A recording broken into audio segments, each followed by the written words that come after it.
News alert, a 225 square mile debris field has been discovered in the search for that cargo ship that went missing with 28 Americans on board during Hurricane Joaquin.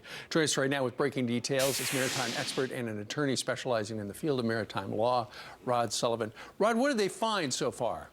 Well, what they found that's most significant is a major oil slick. Now, that means to me that it's more likely than not the ship broke in half before it sank.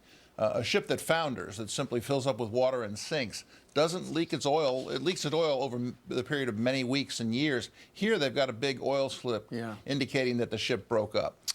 Why do you think at this point they haven't found a lifeboat? Do you think they couldn't get into them? I think that's what happened, and I'm very surprised because I expected with as much warning as they had that they would make it into lifeboats and life rafts.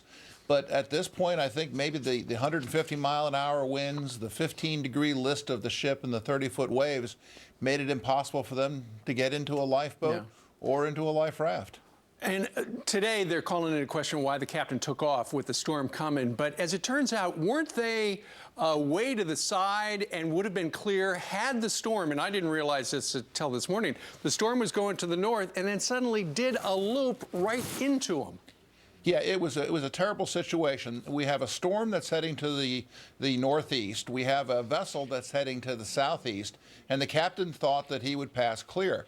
But this, hurricanes are unpredictable, and this storm made a loop, and a loop at a very, very unfortunate time for the ship because it put the center of the hurricane right over the track of the ship, and that was something that was unanticipated, I believe, when they plotted this course. Sure, and so they have found, I think they've found some floating life rafts, or rather some things that are buoyant, including a styrofoam, but it really is that oil slick, and that's why you feel confident in, you study this kind of thing, that the ship broke in half. Yeah, it's one of those signs that you look for. If you remember the Korean ferry Seoul, when it sank, it did not break up, and it produced virtually no oil slick.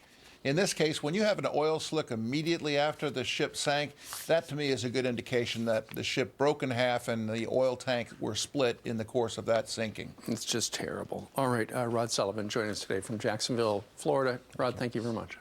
Thank you. All right. 20 minutes after the top of the hour on this Monday, coming up, the ACLU suing to force